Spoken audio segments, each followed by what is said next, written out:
You know, I'm never really prepared to hit go when I start these podcasts. Usually I'm taking a few seconds to try and gather my thoughts, figure out what I'm going to say, and always end up just shooting from the hip anyway. Good evening to you all. It's your man Donald King out here doing this thing, chilling tonight. You know, for the last couple of days, I've been on the subject of, I'll say the last couple of weeks, I've been on the subject of, the difference between true alphas and aggressive betas, right? A lot of times people think that when I approach these sort of subjects, I'm sort of trying to edify myself and whatnot, and or, self-idealize and then put other people down by virtue of making them different from me somehow. But this isn't the case ever, really. I'm not going for attention in that way. The reason why I'm speaking to this subject is because humans have a really messed up conception regarding what true strength and potency is. They can't tell the difference between identity and authenticity, between deep social acting and actually being a particular type of way. All right? Most people don't know the difference between aggression and being potent. I like true alphas. Anytime I find one, it's a rare treat. Most people are aggressive betas, right? So what is the difference between an aggressive beta and a true alpha? All right? An aggressive beta is a person who mistakes being intimidating for actually being potent. They mistake the ability to intimidate others with actually being truly potent and capable. When you hear me refer to cowardly ideologues, pretty much 10 out of 10 times I'm referring to betas, but 9 out of 10 times I'm referring to aggressive betas.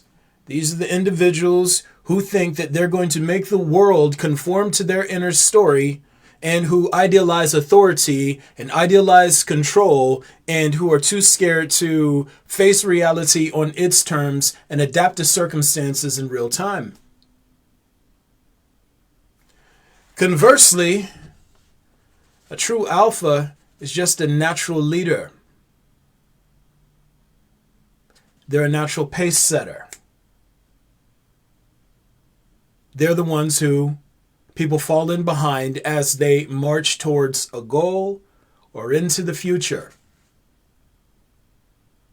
Leadership is an innate quality. It's something that you have or you don't. Everyone has the capacity to develop that sort of aura about them to some degree or another. However, there are just individuals who are there are certain types of individuals who are just blessed with that innate ability to make the room bend around them. I like true alphas. Before you think that I'm calling myself an alpha, I am something that I refer to as a meta male. What I mean by that is I can demonstrate alpha qualities. I can demonstrate beta qualities. Usually it has to do with the type of people who I'm around. I don't have to fit into one category. I can be either or. The majority of the people who I have associated with through the course of my life, they are betas. Most people are ideologues. And as such, through my life, I found that I have a tendency to sort of mirror the room or mirror who I'm around. So who I'm around, a lot of times it becomes how I choose to interact with them. The problem with interacting with betas a lot of times is, especially if you're a meta, is you have to cut like 90% of yourself away, and you have to be really, really small so as not to let them see your true self. Because Aggressive betas are dangerous, dangerous beings. They're kind of like, oh shit, something is more powerful than me and I don't know how to control it. I'm scared. I'm going to act erratic and we'll be volatile. And just sort of keeping the peace, you have to be small so as not to trigger them. So when I get a chance to be around higher humans, true alphas, it's a weight off of me. I can just be free. You know what I'm saying? But a true alpha. So the biggest problem that we run into is you have all these aggressive betas at the top of society pretending to be true alphas, and they're not. They're not natural leaders. Someone who isn't a natural leader, they can't think above the level of self-interest. They can't think above the level of their identity and self-idealizing. Right? So it's always about competition. It's always about dominating others. It's always about feeling important and being the center of attention and having others look to them with idealization and idolation and whatnot. There's scary people acting tough. There's scary people acting like they got the answers and they know the way forward, but it's all deep social acting, and that social acting is motivated by a desire to consume. It's motivated by a desire to feel important, to feel secure, and to have others sort of reinforce their identity and or their inner story by reflecting it back to them. Hey, you're powerful, you're important, you're... Yeah. But it's weak people pretending to act tough. When betas see true alphas, the only thing that they see is the alpha's perceived authority and or the alpha's ability to do damage to others. Betas are cowardly. They're scary. And not scary in the sense of they scare people. I mean, they can, but I mean, they're just scared all the fucking time. They need everything to be small so that they can feel big, and through their sense of bigness, find a sense of capability and will and purpose towards getting what they want out of life. But there are some real noted differences between true alphas and aggressive betas. You ever watch what's that movie, Men in Black, where it was this scene I'm talking about the first one, with Will Smith, and they were all sitting in the room prior to taking this exam to be admitted into this organization, and it was this what was his name? Was it K? Not K. It was I forget the actor's name, but the gentleman was like, "Gentlemen, you are all here because you're the best of the best of the best. From the military, Army Reserves, New York PD." And he went through this list of things, and then Will Smith's character is like, "Excuse me, but I need you to tell me why exactly are we here?" And then there was this one character who stands up, "Because you're looking for the best of the best of the best of the best of the best." And he looks over at Will Smith's character like, I showed you. And that was some aggressive beta shit. He was trying to act like a tough guy. He was trying to act knowledgeable and like a leader, like a leader. And it wasn't. It was just an aggressive beta. A beta thinks like a slave. The beta mind is the slave mind. A slave can't tell the difference between looking important and being free. It can't tell the difference between looking powerful and actually being powerful. So everything falls to the identity. Everything falls to how they project to others and not what they're actually capable of doing or accomplishing. It's all veneer. Who do you think is the toughest man? Somebody like, let's say, Martin Luther King or Umar Johnson?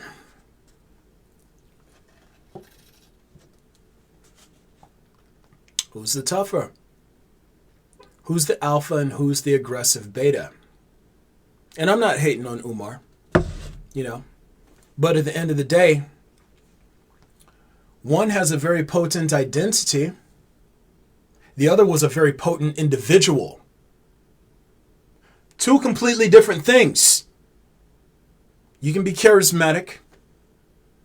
You can have a bunch of cowardly ideologues hang off of your every word.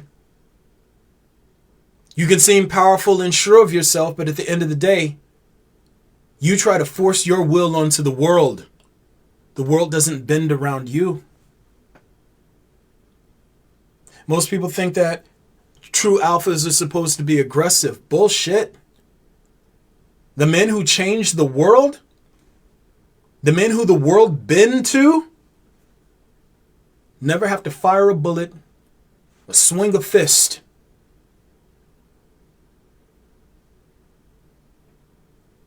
And I'm not saying that true alphas can't be aggressive. For instance, Michael Jordan, he's a true alpha. He's a true alpha and he's aggressive. You know what I'm saying? But somebody like, for instance, Hitler, that's an aggressive beta who just happened to reach and inspire a bunch of aggressive betas.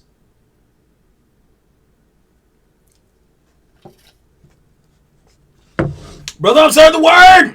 I love saying that. I'm sorry the word. The character was Zed, and I love how Jay called him out on the points you mentioned, not actually understanding, just mimicking authority. That's the point. See, when you're talking about betas, they look for authority. They look for authority structures to give them a sense of purpose, to give them a sense of direction. Ultimately, they want to head chains. They want to head power distribution chains. They want to be at the top of an authority structure. But at the end of the day, authority is what gives them a sense of purpose and direction. True alphas don't require authority at all. They move in spite of it. They move in spite of it. It's a individually guided person. And I probably could have said that better. It's a person who's self-guided. So you look at somebody like, for instance, and even look at it in the political sphere. All right. So you look at somebody like, say, for instance, Barack Obama. Regardless of whether or not you like Obama or you hate him, at the end of the day, he's a true alpha. He never had to be loud. He didn't have to yell. He didn't have to aggress. You saw him fake cry or real cry on TV. But when he walks, he sets a pace. People fall in behind him. They know inherently that dude got it. He has it. I don't know what it is, but if he's walking this way, I'm going to follow. Conversely, you have somebody like Donald Trump who's an aggressive beta. Very cowardly. Can't face anything that doesn't reflect his inner story back to him. Just an all-around, I don't want to say bad things about the man, but it's like how, just based on how he demonstrated himself to be, he's an aggressive beta.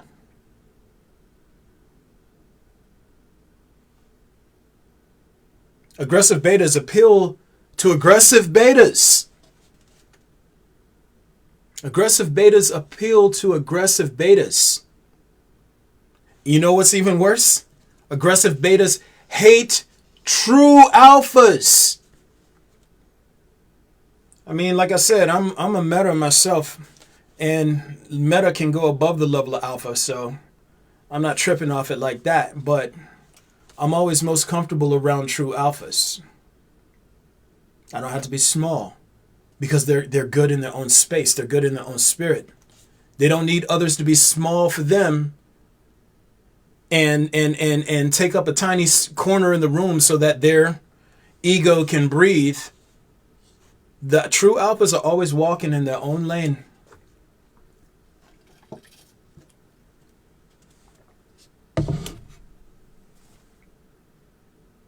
Always walking in their own lane. The reason why it's important to even talk about this is because right now, the highest levels of society, you have a bunch of aggressive betas who've convinced themselves they're true alphas making decisions on behalf of everyone. They have all these authority chains that they've climbed the ranks of, and, well, they view themselves as being true leaders because aggressive betas can't tell the difference between true alphas and themselves.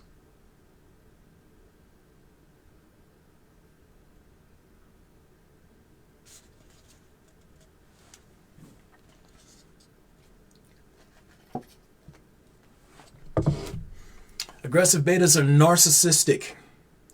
They're mean-spirited, highly competitive, and constantly vying for attention, constantly trying to double down on and promote and have others validate their inner story. This makes them dangerous. This makes them volatile.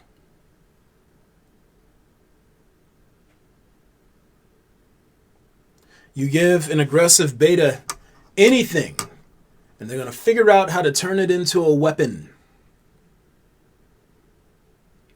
so as to subdue, dominate, and or feel superior to others. You ever watch an old kung fu film? In any old kung fu film, because it's a very common trope, you have these gangs, these tough gangs who go around, hey, we're part of the Wuhan gang. And they go around and they terrorize towns and, you know, they beat on people and they rape women and steal money. For aggressive beta can't tell the difference between them and a true alpha. They go around these, and it's not just limited to the movies. You have all these people going around feigning toughness and trying to recruit others to join in this narrative that they are powerful and potent and capable. And then all it takes is one person to stand up to their bullshit, and that tall wall of authority comes crumbling down around them. It takes one person to stand up to an entire army of tyrants, and then their true colors get shown. They weren't true alphas. They were aggressive betas posing as alphas. Fucking weak. They're good as long as they have weapons or situational advantages, right? If you're the bigger guy and you can punch people up, make them feel like, you know, you're going to hurt them unless they do what you want them to do, then you can pretend to be an alpha for as long as your body can hold up. If you have money or situational power, you can pretend to be an alpha as long as whatever social construct allows you to hold that power remains intact.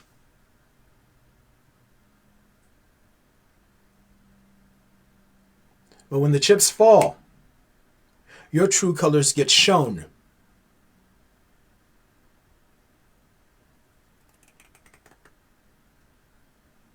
I hate aggressive cowardice. I hate aggressive. I hate feigning, the bravado, the chest thumping, and all that other stuff. It's weak.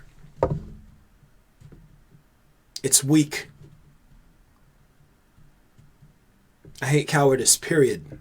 Like, to the core of what I am, I hate cowardice. You're only tough as long as you feel you've got some situational advantage, right? Look at what just happened with this last election. Look at all these people were out here acting tough because they thought they had a situational advantage.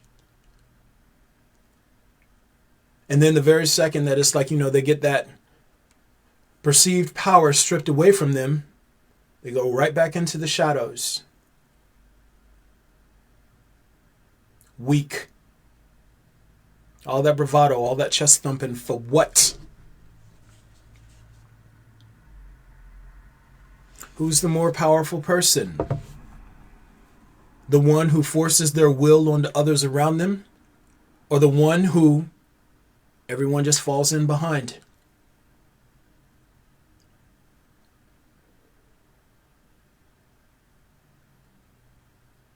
When you're a true alpha, you don't have to flex on people.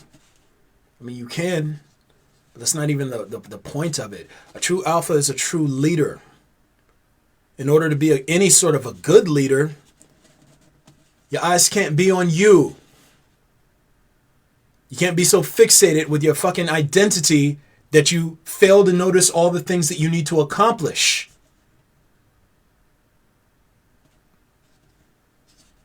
True alpha is as rare as true genius.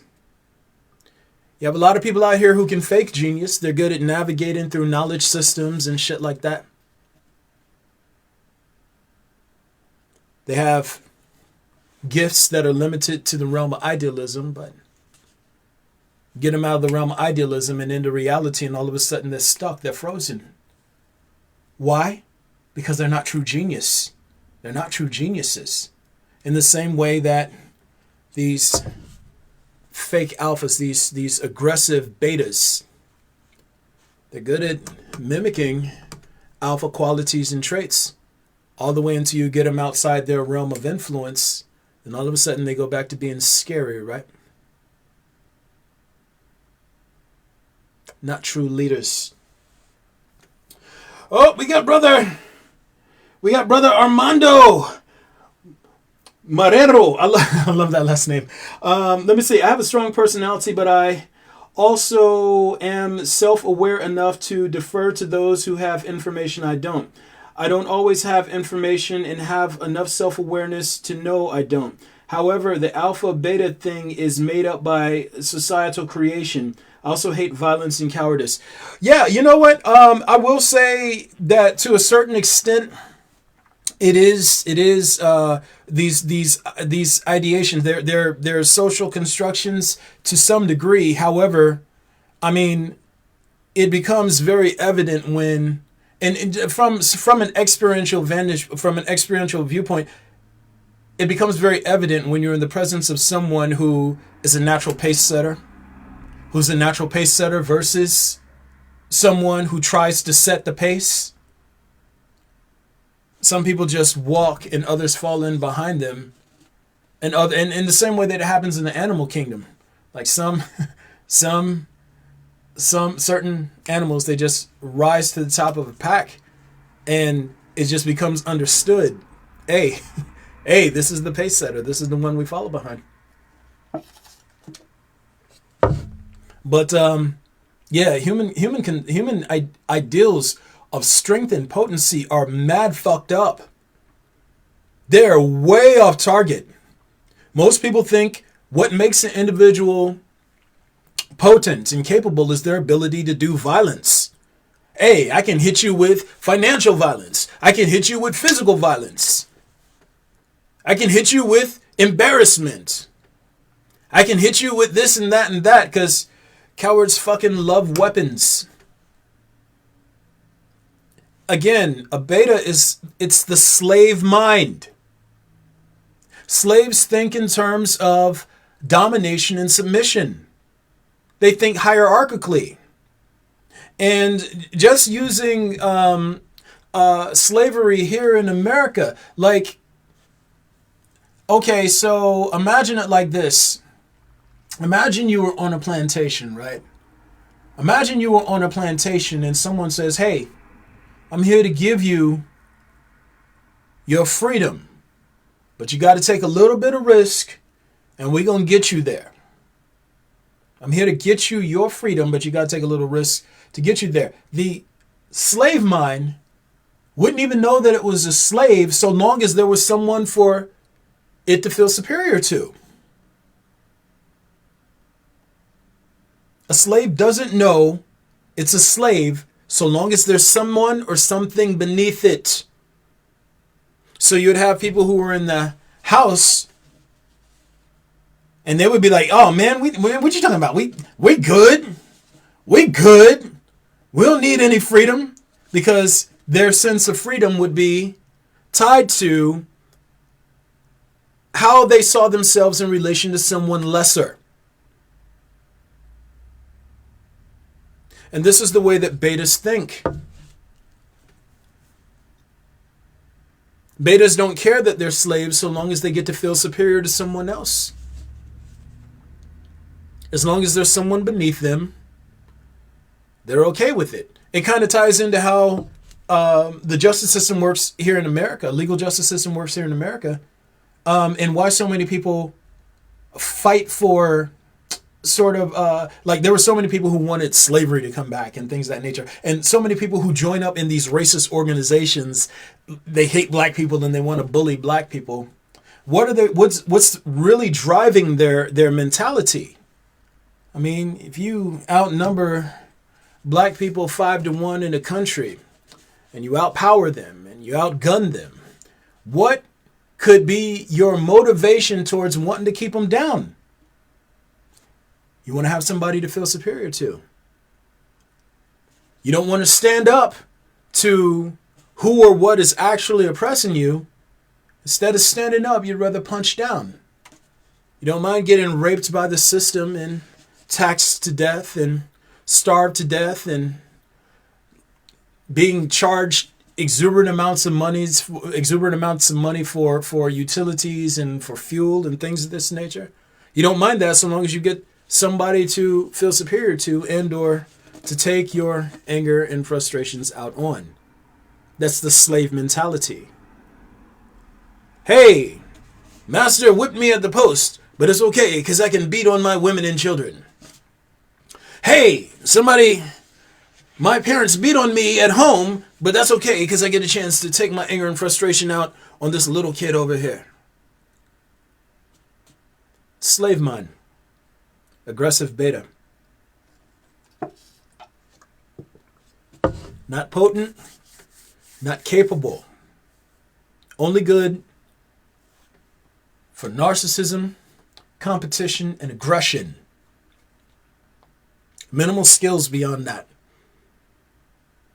Little talent beyond that. Just chest thumping, deep social acting, trying to look the part without actually being it. At the core of what you are, I absolutely promise you, you hate seeing people pretend to be something that they're not. That's why aggressive betas rub me the wrong way. Stop acting like alphas. You're not. Stephen Biko, that's an alpha. Gandhi, well, because he was an avatar, he's a meta, but still. Fucking Martin Luther King, Cesar Chavez. All these dudes literally had the world bend around them. They had the world bend around them without ever firing a bullet, or throwing a punch. Yeah, you have all these people out here who think because they're good at violence that they're manly and they're tough. Or that they chant in the biggest crowds and aren't afraid to show their aggression, that they're fucking tough. You're weak.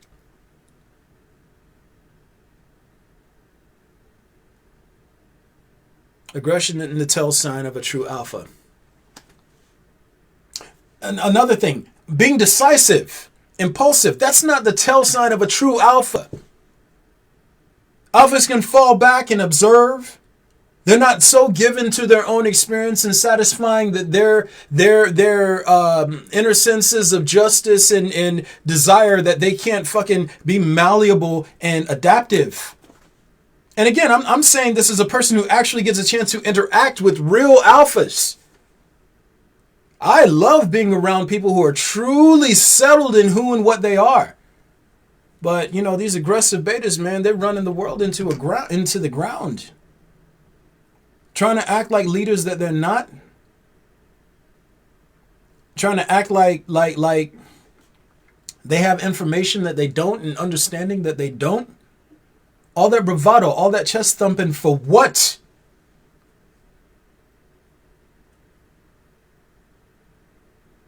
To aggressive betas seem strong and capable.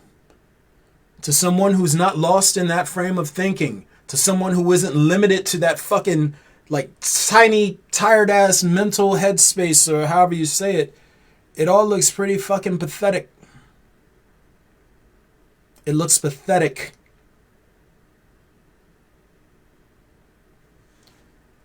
You wanna... Oh wait, we got a couple more comments down here. Let me see. All right, so we got Brother Armando. I walk in my own rhythm. Beta is a slave mind. Yeah, since you mentioned slavery, slave masters, a so-called, were enslaved by their own self-importance. These things take training. Yeah, well, you know what? And this is the truth. So whenever I talk about slavery and things of this nature, what you have to understand about aggressive betas is like, just because you have someone enslaved doesn't mean that you're not a slave yourself. If you think in power distribution chains, if you think in terms of power distribution chains, you think like a beta. Betas love money. Why do betas love money? Because money is liquid authority. Betas love, they idealize, they worship authority. They want to be the authority to others. They prioritize authority over and ahead of reasoning and honesty. It is a way of processing information in reality. It is a way of processing information in reality.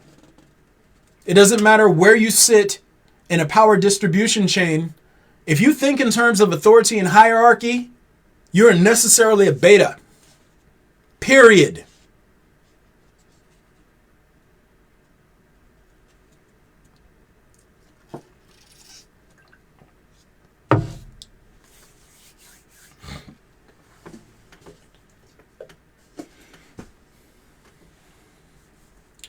So, yeah, man. I don't like weakness. I don't like myself when I do things that are weak. I check myself often when I'm doing some beta shit. Like, yo, dog, it's weak. Get it together, tighten up. At the core of it, what betas ultimately look for is for some individual or structure to do the thinking for them. Okay? If you recall from the last, or one of the last podcast series, I was talking about cowardly ideologues.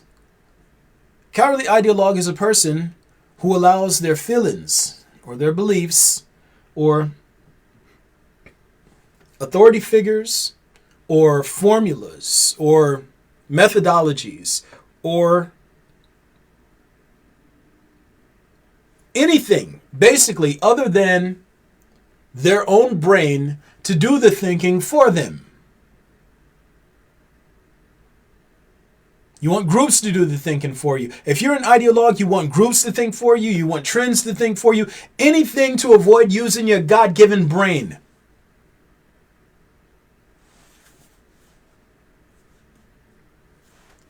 Again, this is what makes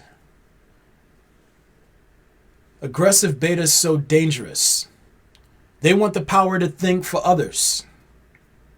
A natural leader wants someone to think for themselves. If I'm in a leadership role or leadership position, I want all minds on deck and we all working together towards a goal.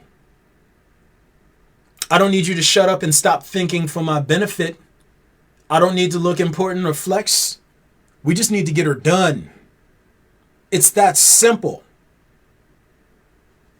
Aggressive betas can't stop thinking above the level of self-interest. How do I look? How do I benefit? What's in it for me and mine? Cowardly ideologues. Aggressive parasites. They're weak.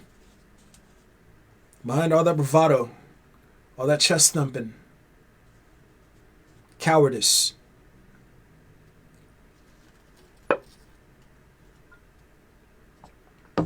So yeah,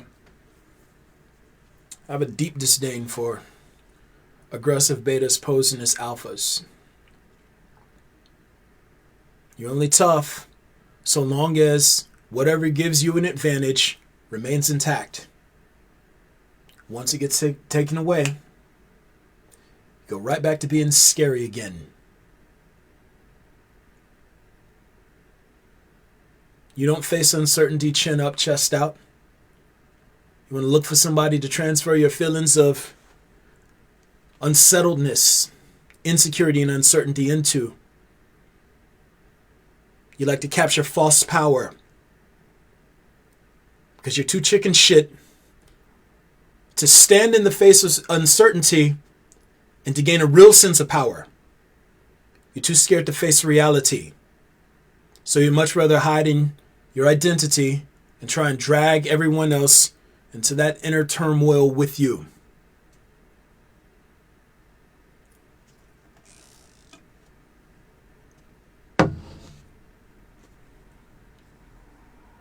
I don't have to be tough. I don't have to be brave or face uncertainty. I just have to make other people think I'm tough and everything will be okay. I don't have to be certain. I don't have to face uncertainty. All I have to do is just make other people look or believe that I'm certain of myself, and then it's like everything will be okay. Stop acting. Be that shit for real.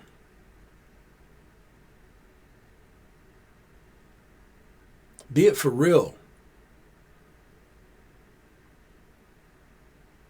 You got all these people who are aggressive betas making all these decisions on behalf of everyone, and the world is lacking true leadership. It's lacking true leaders. People who want to understand, who want to get a grasp of the situations we're all facing and then move us all into the future.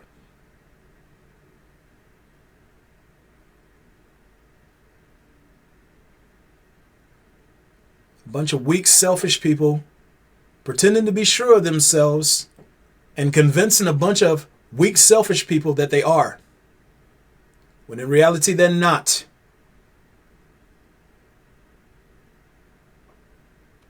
Aggressive parasites leading aggressive parasites. The blind leading the blind.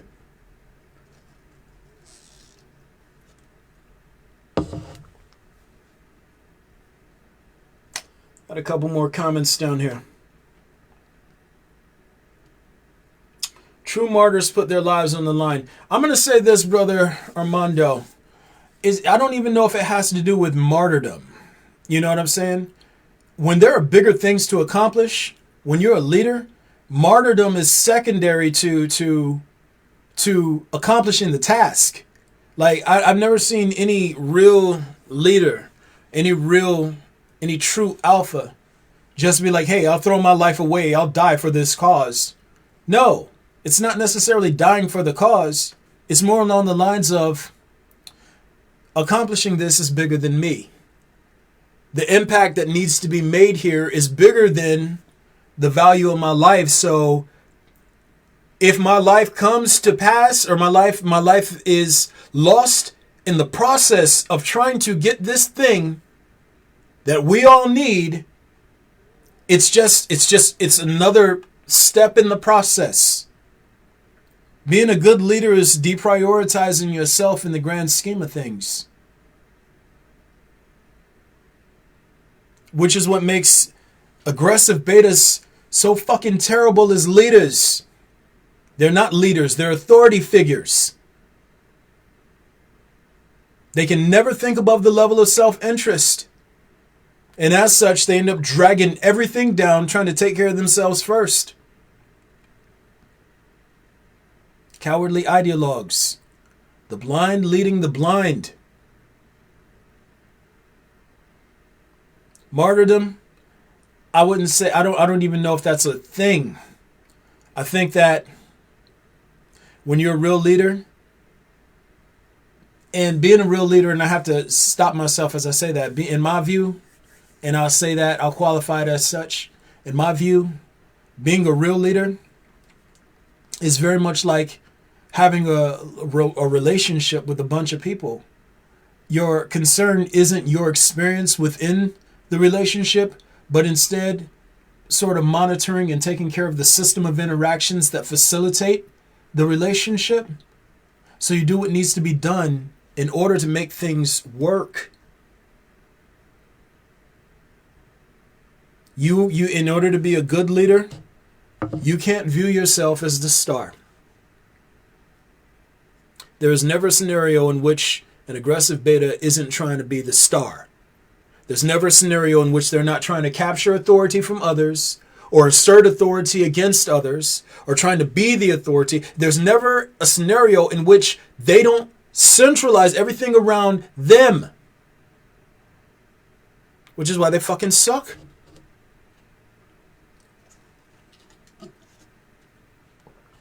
Which is why they suck.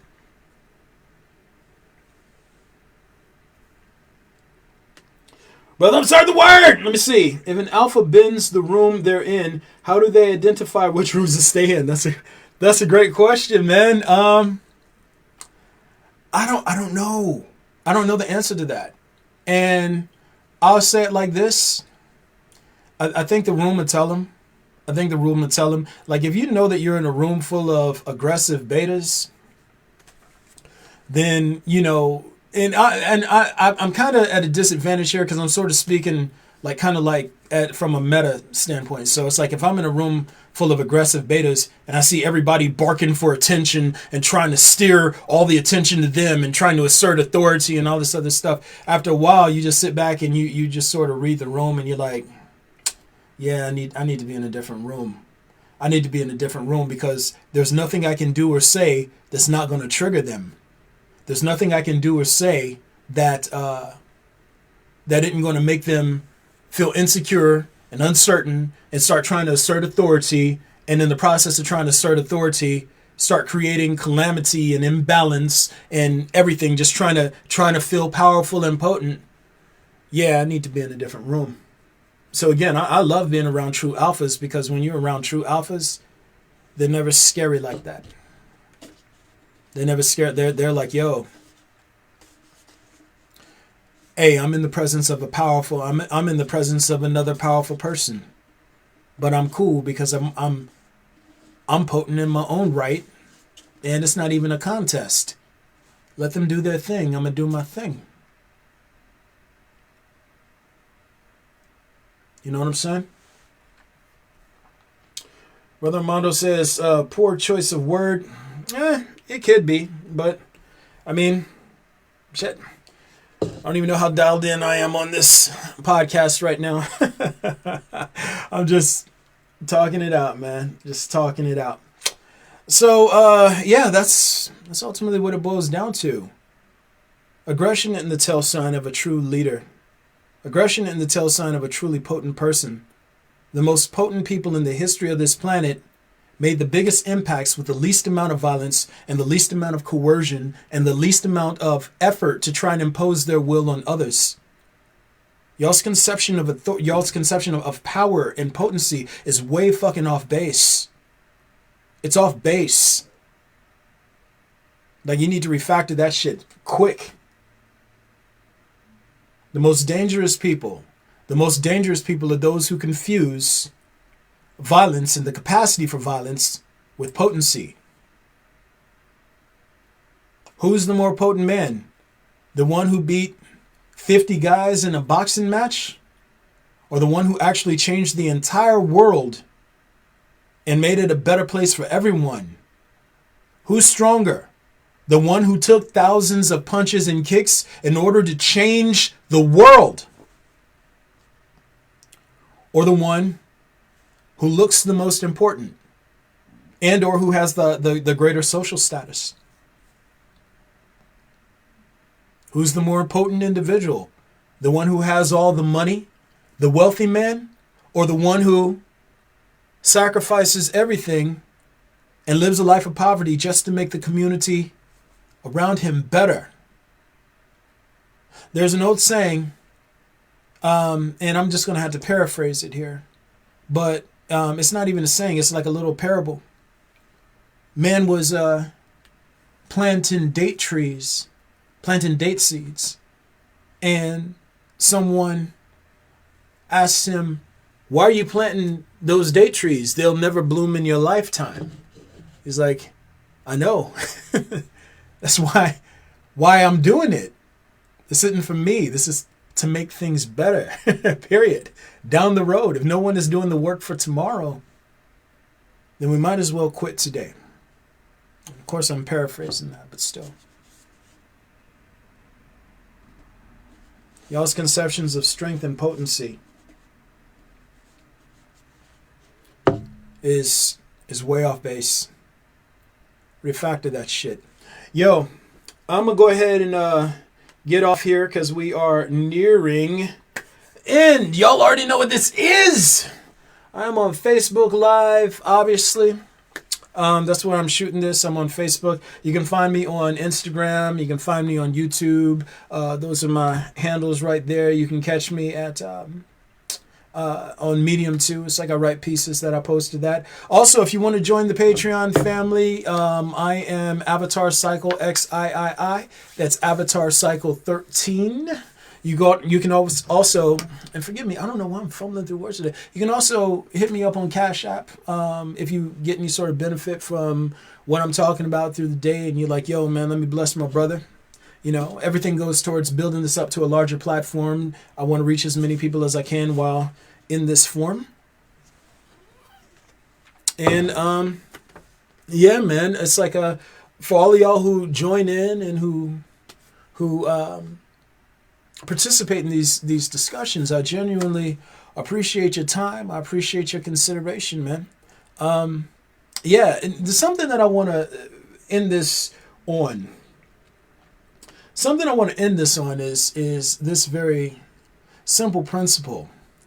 Let's say that you are an aggressive beta and you realize that you prioritize authority over reasoning and honesty. And you're like, yo, how do I get out of that? You practice reasoning and honesty. If you prioritize authority over reasoning and honesty, practice reasoning and honesty instead. That's where you find your true strength. That's where you find your true strength. If you want to stop being a person who only has the potential to be an authority figure, and you actually want to flip that shit, and you actually want to get to a point where you're a true leader, you have to go through the self-purification stage, and that is done when you stand in the flame of truth and let everything that's fake get burned the fuck away by it. That's how you become real. That's how you become authentic. That's how you become honest. And through honesty, all of your natural leadership qualities, all of your true alpha qualities, they rise to the surface. But you are what you practice doing most, man. And if you practice being aggressive beta, no amount of chest thumping, no amount of violence, no amount of deep social acting will ever change you into a true alpha.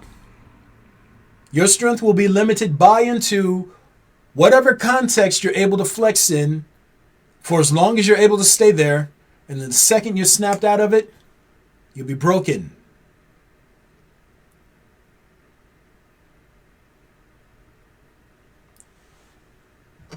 I hate fake shit, man. Be real. Yo, it's your man. I'm out. I appreciate y'all. Thanks again. Much love.